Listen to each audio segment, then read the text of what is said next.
नमस्कार, मंडल news bulletin में आपका स्वागत है। आइए पेश करते हैं आज के कुछ प्रमुख व मुख्य समाचार।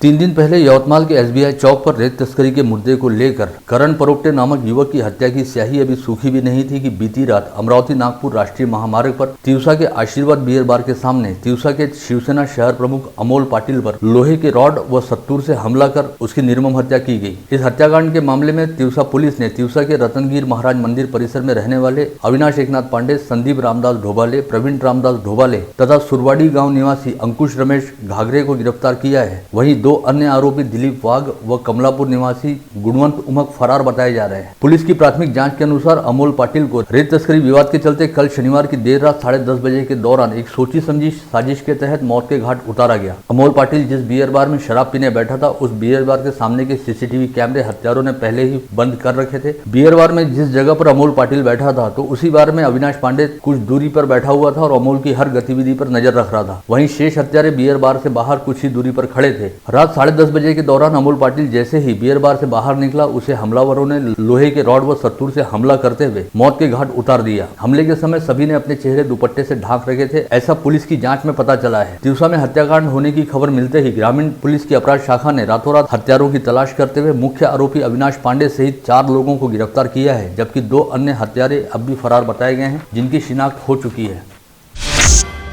2 दिन पूर्व राज्य सरकार की ओर से लॉकडाउन के बाद समूचे राज्य में कोविड संक्रमण की रफ्तार कुछ हद तक बढ़ रही थी। इस बात के मद्देनजर 2 दिन पूर्व राज्य सरकार द्वारा राज्य के सभी जिलों को 5 अलग अलग चरणों की बजाय तीसरे स्तर पर रखने का निर्णय लिया गया, जिसके अनुसार गत रोज जिलाधीश शैलेश नवाल द्वारा एक नया प्रतिबंधात्मक आदेश जारी किया गया था, जिसके मुताबिक अब कल सोमवार से सभी दुकानें रोजाना सुबह 7 से दोपहर 4 बजे तक ही खुली रहेंगी और जीवनावश्यक वस्तुओं के अलावा अन्य सभी दुकानों को शनिवार व रविवार को बंद रखना होगा। यानी अब एक बार फिर अमरावती शहर से जिले में वीकेंड लॉकडाउन का पालन करवाया जाएगा। नई अधिसूचना के मुताबिक अब वाइन शॉप व परमिट रूम सोमवार से शुक्रवार तक रोजाना सुबह 7 से 4 बजे तक खुले रहेंगे और शनिवार व रविवार को इसी समय के दौरान होम डिलीवरी दे सकेंगे। वहीं होटल, रेस्टोरेंट, शिव भोजन थाली व बियर बार सोमवार से शुक्रवार तक रोजाना सुबह 7 बजे से दोपहर 4 बजे के दौरान 50% क्षमता के साथ खुल सकेंगे और दोपहर 4 से रात 8 बजे तक होम डिलीवरी दे सकेंगे। वहीं शनिवार व रविवार को रोजाना सुबह 7 से रात 8 बजे तक केवल होम डिलीवरी की सेवा दी जा सकेगी। अब से सभी सरकारी कार्यालय केवल 50% क्षमता के साथ काम करेंगे और सभी निजी कार्यालयों को सोमवार से शुक्रवार के दौरान दोपहर 4 बजे तक ही खुले रहने और काम करने की छूट दी जाएगी।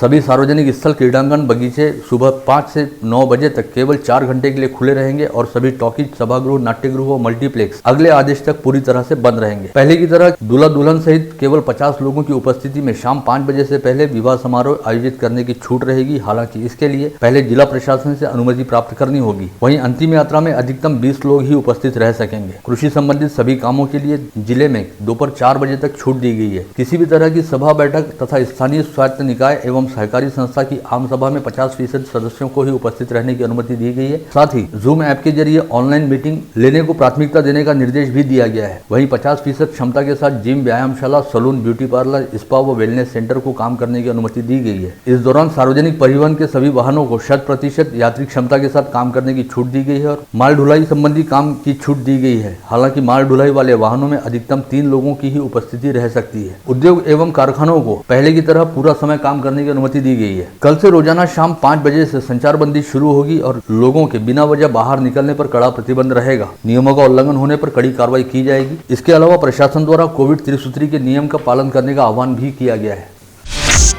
मुंबई हाईकोर्ट द्वारा विगत 9 व 16 जून को जारी आदेश के आधार पर अमरावती की प्रमुख जिला व सत्र न्यायाधीश उर्मिला जोशी फाल्के ने एक आदेश जारी करते हुए कहा है कि कल सोमवार 28 जून से अमरावती जिले में सभी अदालतें रोजाना सुबह 11 से दोपहर 2 बजे तक एक ही शिफ्ट में काम करेंगी। अदालती कार्यालयीन कामकाज का समय सुबह 10:30 बजे शुरू होगा, जो दोपहर 2:30 बजे तक चलेगा। इस दौरान 50% कर्मचारियों की उपस्थिति में केवल रिमांड व जमानत सहित अत्यावश्यक फौजदारी व दीवानी मामलों की सुनवाई होगी। इस दौरान इससे पहले जिस मामलों की सुनवाई पूर्ण हो चुकी है, उनके फैसले न्यायिक अधिकारियों द्वारा सुनाए जा सकेंगे। इसके अलावा अदालतों में प्रत्येक शनिवार और रविवार को साप्ताहिक अवकाश रहेगा। हालांकि इस दौरान रिमांड व आवश्यक मामलों के लिए एक कोर्ट खुली रहेगी। इस आदेश के साथ ही कहा गया है कि न्यायाधीशों द्वारा वकीलों, पक्षकारों, गवाहों व आरोपित व्यक्ति की अनुपस्थिति में किसी भी तरह का कोई आदेश इस दौरान पारित न किया जाए।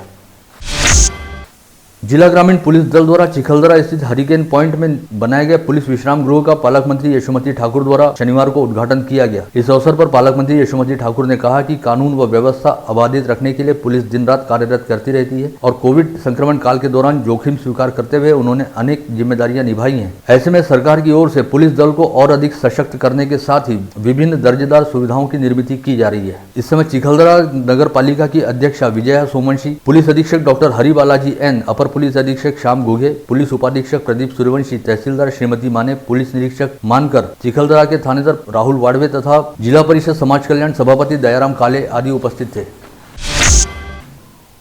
जिला मध्यवर्ती कारागार में नावीन्यपूर्ण योजना अंतर्गत कौशल्य विकास केंद्र तथा बिक्री केंद्र का निर्माण कार्य 49,97,000 रुपए की निधि से पूर्ण हुआ है। इस हॉल का लोकार्पण जिले की पालक मंत्री यशोमती ठाकुर के हाथों कल सोमवार सुबह 9:30 बजे आयोजित किया गया है, जिसमें सभी जनप्रतिनिधि एवं जिले के वरिष्ठ प्रशासनिक अधिकारी उपस्थित रहेंगे। विगत 2 दिनों से जिले में लगातार झमाझम बारिश चल रही है, जिसकी वजह से शहर सहित जिले में मौसम काफी सुहाना बन गया है। विगत 1 माह के दौरान खेतों में की गई बुआई से नन्ही कोपले भी अंकुरित होनी शुरू हो गई हैं। इसके अलावा अन्य क्षेत्रों में चहु और ताजगी भरी हरियाली दिखाई देने लगी है। ऐसे में धरती पर हर ओर हरी चादर बिछी नजर आ रही है। विशेष रूप से जिले के ग्रामीण क्षेत्रों तथा पर्यटन स्थल मेलघाट में हर ओर नयनाभिराम नजारा दिखाई दे रहा है। बारिश का मौसम शुरू होने के बाद अमरावती संभाग के 5 जिलों में इस समय तक 41.60% कृषि क्षेत्र में बुआई होने की जानकारी कृषि विभाग के सूत्रों द्वारा दी गई है। हालांकि इस समय अमरावती सहित अकोला व बुल्ढाना में जोरदार बारिश होने की भी प्रतीक्षा की जा रही है। इस बार विदर्भ में मानसून बिल्कुल सही समय पर सक्रिय हुआ है, जिससे किसानों के चेहरे खिल गए हैं। उम्मीद है कि इस बार अच्छी दमदार बारिश होगी और फसलें भी अच्छी रहेंगी। जिले में रविवार को 36 नागरिकों की कोविड टेस्ट रिपोर्ट पॉजिटिव आई। वहीं एक कोविड संक्रमित मरीज की मौत हुई, जो अमरावती जिले के ग्रामीण क्षेत्र से वास्ता रखता था। जिले में अब कुल संक्रमितों की संख्या बढ़कर 95,883 पर जा पहुंची है। वहीं जिले में कोरोना मृतकों की संख्या बढ़कर 1,550 हो गई है। रविवार को जिले के कोविड अस्पतालों से 72 मरीजों को कोविड मुक्त हो जाने के चलते डिस्चार्ज दिया गया है। जिले में अब तक कुल 93,832 मरीज कोविड मुक्त हो चुके हैं और इस समय कुल एक्टिव पॉजिटिव मरीजों की संख्या 501 है, जिनमें मनपा क्षेत्र के 139 तथा ग्रामीण क्षेत्र के 362 मरीजों का समावेश है, जिनमें से इस समय 212 मरीजों का विभिन्न कोविड अस्पतालों में इलाज चल रहा है। साथ ही मनपा क्षेत्र में 81 तथा ग्रामीण क्षेत्र में 208 मरीज होम आइसोलेशन में रखे गए हैं। बीते 24 घंटे के दौरान 3,664 नागरिकों की कोविड टेस्ट की गई, जिसमें से केवल 0.98% लोगों की टेस्ट रिपोर्ट पॉजिटिव आई है। वहीं इस समय कोविड संक्रमित मरीजों के कोविड मुक्त होने का प्रमाण बढ़कर 97.86% पर पहुंच गया है। रविवार को समूचे संभाग में 163 नए संक्रमित मरीज पाए गए, जिनमें अकोला के 15, यवतमाल के 8, बुल्ढाना के 84 तथा वाशिम के 20 मरीजों का समावेश रहा। साथ ही संभाग में रविवार को 156 मरीज कोविड मुक्त हुए, जिनमें अकोला के 1, यवतमाल के 10, बुल्ढाना के 50 व वाशिम के 23 नागरिक शामिल हैं। संभाग में अब तक कुल 3,54,764 मरीज पाए जा चुके हैं, जिनमें से 3,48,267 मरीज कोविड मुक्त हो चुके हैं। वहीं कोविड संक्रमण के चलते संभाग में अब तक 5,523 लोगों की मौत हो चुकी है, जिनमें अकोला के 1,228, यवतमाल के 1,786, बुल्ढाना के 660 तथा वाशिम के 399 मरीजों का समावेश है। गत रोज ओबीसी आरक्षण के लिए भारतीय जनता पार्टी की ओर से गाड़गेनगर थाना क्षेत्र के तहत होटल गौरी इन टी पॉइंट के पास तथा बडनेरा पुलिस स्टेशन अंतर्गत पाला फाटे के पास रास्ता रोको आंदोलन किया गया। इस मामले में बडनेरा व गाड़गेनगर पुलिस ने आंदोलनकर्ता भाजपा पदाधिकारियों व कार्यकर्ताओं पर अपराध दर्ज किए गए हैं। गाड़गेनगर पुलिस ने हाईवे पर हुए 2 आंदोलनों को लेकर 2 अलग अलग अपराध दर्ज किए हैं। वहीं बडनेरा पुलिस ने पाला फाटे पर हुए आंदोलन के लिए महापौर चेतन गावंडे सहित भाजपा के शेष पदाधिकारियों पर अपराध दर्ज किए हैं। गाड़गेनगर पुलिस ने भाजपा शहर अध्यक्ष किरण पातुरकर समेत महिला मोर्चा की कार्यकर्ताओं के साथ 24 लोगों पर अपराध दर्ज किए हैं। इसी तरह नांदगांवपेट बस स्टैंड पर हुए आंदोलन के लिए विशाल केचे सहित 14 भाजपा कार्यकर्ताओं पर पुलिस द्वारा अपराध दर्ज किए गए हैं। खोलापुर पुलिस स्टेशन अंतर्गत आने वाले नावेड में 19 वर्षीय सौरभ विनोद दहाके नामक युवक ने आज खुद पर डीजल उंडेलकर खुद को जला लिया। इस घटना में विनोद की बुरी तरह झुलस जाने की वजह से घटना स्थल पर ही मौत हो गई। विनोद द्वारा आत्महत्या किए जाने के कारणों का पता नहीं चल पाया है। खोलापुर पुलिस ने आकस्मिक मौत का मामला दर्ज किया है। वर्धा जिले के दहेगांव गोसावी स्थित प्राथमिक स्वास्थ्य केंद्र की एम्बुलेंस समय पर उपलब्ध नहीं रहने से गंभीर स्थिति में रहने वाले ओम प्रशांत खेखड़े नामक युवक की जान चली गई। उसे बुखार रहने से शनिवार को सुबह प्राथमिक केंद्र में ले जाया गया, जहां से इलाज पश्चात उसे घर लाया गया, लेकिन शाम के समय उसकी तबीयत और अधिक बिगड़ गई और उसे दोबारा प्राथमिक स्वास्थ्य केंद्र ले जाया गया, जहाँ पर डॉक्टरों ने उसे सेवाग्राम ले जाने की सलाह दी, लेकिन यहाँ से सेवाग्राम अस्पताल ले जाने हेतु एम्बुलेंस समय पर उपलब्ध नहीं हो पाई, जिससे इस युवक की मौत हो गई। अकोला पुराना शहर पुलिस स्टेशन अंतर्गत वाशिम बाईपास पर स्थित एक अपार्टमेंट के सामने से 12,000 लीटर पेट्रोल व डीजल से भरा टैंकर चोरी हो जाने की घटना 26 जून की रात प्रकाश में आई है। यह मामला एक दूसरे टैंकर चालक की जागरूकता से उजागर हुआ। पुलिस ने टैंकर की तलाश आरंभ कर दी है। यह टैंकर यवतमाल के लिए जा रहा था और डीजल भरकर निकला था, लेकिन नादुरुस्त होने की वजह से वो वाशिम बाईपास पर दुरुस्ती के लिए खड़ा किया गया था। देर रात तक टैंकर दुरुस्ती का काम नहीं होने की वजह से टैंकर का चालक सैयद फारूक अपने घर चला गया। इसी जगह महेश चावला का यवतमाल के लिए पेट्रोल व डीजल लेकर जाने वाला एक और टैंकर खड़ा था। यवतमाल के लिए जाने वाला टैंकर सुबह पिंजर होते हुए यवतमाल के लिए निकलते समय टैंकर चालक मोहम्मद हारून को दुरुस्ती के लिए खड़ा टैंकर सड़क के किनारे खड़ा दिखाई दिया। ऐसे में नांदेड़ के लिए निकला टैंकर इस दिशा में कैसे आया, इसकी जानकारी उसने महेश चावला को दी और टैंकर चोरी हो जाने की बात पता चली। कोल्हापुरी गेट पुलिस स्टेशन अंतर्गत पुष्पक कॉलोनी निवासी मुकुंद बबनराव जांगले नामक 27 वर्षीय युवक ने कल अपने घर में फांसी लगाकर आत्महत्या कर ली। मुकुंद द्वारा आत्महत्या किए जाने की बात उसके छोटे भाई नाना जांगले के ध्यान में आने पर उसने तुरंत इसकी जानकारी कोल्हापुरी गेट पुलिस को दी। पुलिस ने घटनास्थल का पंचनामा करते हुए आकस्मिक मौत का मामला दर्ज किया है। मुकुंद की आत्महत्या का कारण फिलहाल पता नहीं चल पाया है।